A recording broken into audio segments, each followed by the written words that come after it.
Welcome students. आज मैं आपको लेकर के चलता हूँ क्लास 10 सीबीएसई बोर्ड और हमारा टॉपिक होगा आज का ट्रिग्नोमेट्री। ट्रिग्नोमेट्री जिसको हिंदी में त्रिकोणमिति कहते हैं। सबसे पहले हम देखेंगे एक right angle triangle. Right angle triangle में एक एंगल 90 डिग्री का होता है। बेस परपेंडिकुलर और हाइपोटेन्यूज को आप सभी जानते हो। बेस परपेंडिकुलर और हाइपोटेन्यूज को आप सभी जानते हो। तो बच्चों P B P H H D आपको समझने में दिक्कत ना हो इसलिए आपके लिए एक मैजिक ट्रिक। पीबीपी को आप याद करोगे पाकिस्तान भूखा प्यासा। पीबी को आप याद करोगे पाकिस्तान भूखा प्यासा, हिंदुस्तान हरा भरा। अब देखते हैं हिंदुस्तान और पाकिस्तान की लड़ाई हमारे मैथ में किस हद तक हमारा साथ देती है। तो आइए स्टूडेंट हम शुरू करते हैं अपना टॉपिक। आप सभी को पता है कि ट्रिग्नोमेट्री के अंदर साइन, कोस, टेन, कोट, सेक और कोसेक ये 6 एलिमेंट्स आपको देखने को मिलते हैं। तो sine theta is equal to क्या होता है? ध्यान दीजिए, पाकिस्तान भूखा प्यासा और हिंदुस्तान हरा भरा पर सबसे पहले आपको क्या देखने को मिल रहा है? P upon H. P upon H. P क्या है? आपका परपेंडिकुलर। एच क्या है? आपका हाइपोटेनियस। तो पी परपेंडिकुलर ए बी हो गया और हाइपोटेनियस ए सी हो गया। इसी तरीके से कोस को देखेंगे B upon H. B upon H, B क्या हो गया? बी सी और एच क्या हो गया? ए सी। टेन को देखेंगे, टेन क्या होगा? P upon B. P upon B. P क्या है आपका? ए बी और बी क्या है आपका? B C. Cot theta is equal क्या होगा? देखो टेन और कोट एक दूसरे के इनवर्सली अपोजिट होते हैं, एक दूसरे के उल्टे होते हैं। तो ये हो जाएगा बी अपॉन पी यानी कि B C upon A B. Sec जो है कोस का उल्टा होता है तो एच अपॉन बी यानी कि ए सी अपॉन बी सी। और कोसेक थीटा की अगर हम बात करें तो कोसेक थीटा इनवर्स होता है साइन का। तो H upon P is equal to A C upon A B. यहाँ तक किसी बच्चे को कोई दिक्कत नहीं होगी ऐसा मेरा अनुमान है। अब हम बात करते हैं कि उल्टा मतलब क्या। उल्टा मतलब ये कि sine theta is equal to 1 upon cosec theta और cos theta is equal to 1 upon sec theta, 1 upon cot theta, 1 upon tan theta, 1 upon cos theta और 1 अपॉन साइन थीटा। तो सभी बच्चों आपके समझ में आया। अब हम अपने नेक्स्ट फॉर्मूले की ओर चलते हैं। तो हम देखते हैं कि tan theta is equal to, हमने पढ़ा है कि tan theta is equal to sine theta upon cos theta. बच्चों ये sine theta upon cos theta कैसे हुआ? चलो देखते हैं कि कैसे होता है। साइन थीटा को हम क्या लिख सकते हैं? साइन थीटा को हम लिख सकते हैं 1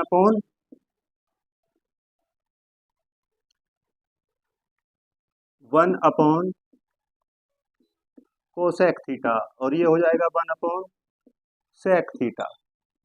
अब अंदर अंदर वालों की मल्टीप्लाई और बाहर बाहर वालों की मल्टीप्लाई, तो ये हो गया sec theta upon cosec theta.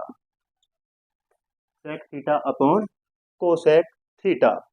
Sec theta यहाँ पर देखिए, सेक थीटा कहीं के इक्वल है 1 अपॉन कोस के। ये 1 अपॉन कोस हो जाएगा, इसी तरीके से चेन में घूमता रहेगा ना। तो जो कोट थीटा होता है आपका, कोट थीटा बिल्कुल इनवर्स होगा कोस थीटा अपॉन साइन थीटा के। ठीक है बच्चों।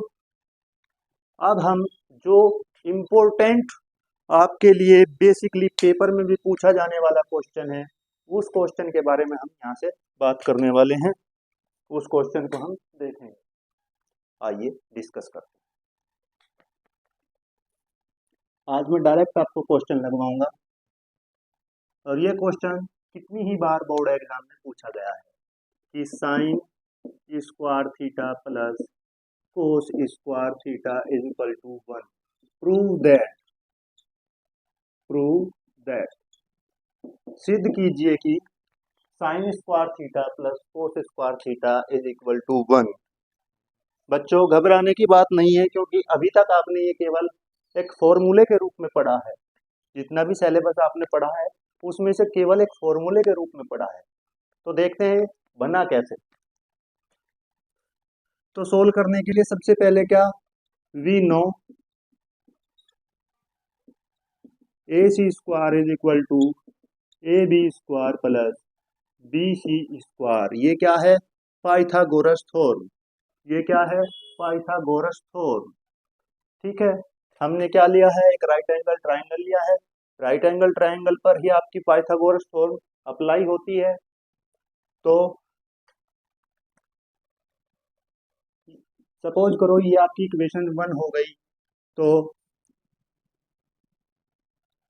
Equation 1 is divided by A C square.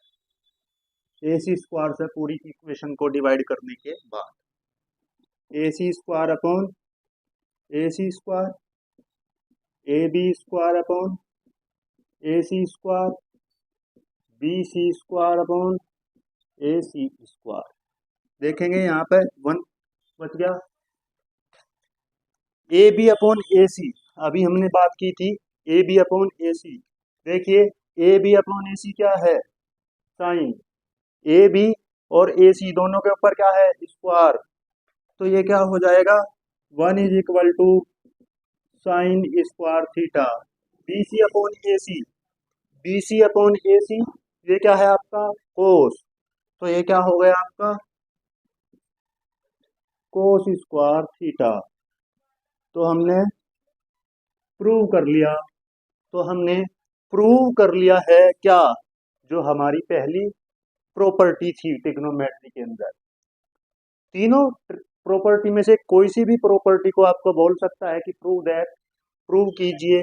तो बच्चों आपको प्रिपरेशन कर लेनी चाहिए। अगर दूसरी प्रॉपर्टी को आपको प्रूव करना है तो पहली प्रॉपर्टी में ही क्या करेंगे हम, अब इसको इक्वेशन ए मान लीजिए और equation A is divided by sine square theta. Sign square theta से पहली प्रॉपर्टी को डिवाइड कर दीजिए, ये हो जाएगा 1 upon sine square theta is equal to sine square theta upon sine square theta plus cos square theta upon sine square theta. 1 upon sine square theta is equal to हो जाएगा आपका cosec square theta. क्या हो जाएगा, cosec square theta. और sine upon sine यहाँ पे cancel हो जाएगा और बच जाएगा कितना, 1 प्लस कोस अपॉन साइन कितना होता है, मैंने अभी आपको बताया था जब फॉर्मूला लिखवाया था। तो मैंने बताया था कि cot theta is equal to cos theta upon sine theta और tan theta equal to sine theta upon cos theta. तो यहाँ पे आपका कोट स्क्वायर थीटा बच जाएगा। ये आपकी सेकंड प्रॉपर्टी हो गई। तो बच्चों थर्ड प्रॉपर्टी आपको खुद करनी है प्रूव, ये आपके लिए होमवर्क होगा। और थर्ड प्रॉपर्टी कैसे करनी है उसका थोड़ा क्लू दे देता हूँ मैं। जो आपकी पहली प्रॉपर्टी है 1 is equal to sine square theta plus cos square theta, अभी हमने क्या किया था, इक्वेशन ए को साइन स्क्वायर थीटा से डिवाइड किया था। और थर्ड प्रॉपर्टी को प्रूव करने के लिए हमें यहाँ पे कोस स्क्वायर थीटा से डिवाइड करना होगा। इसी के साथ आपकी तीसरी प्रॉपर्टी सोल्व हो जाएगी। तो बच्चों आज का टॉपिक कैसा लगा कमेंट में ज़रूर बताइएगा। थैंक यू एंड अपनी प्रिपरेशन बड़ी अच्छे से करो। Best of luck for your exam. Thank you.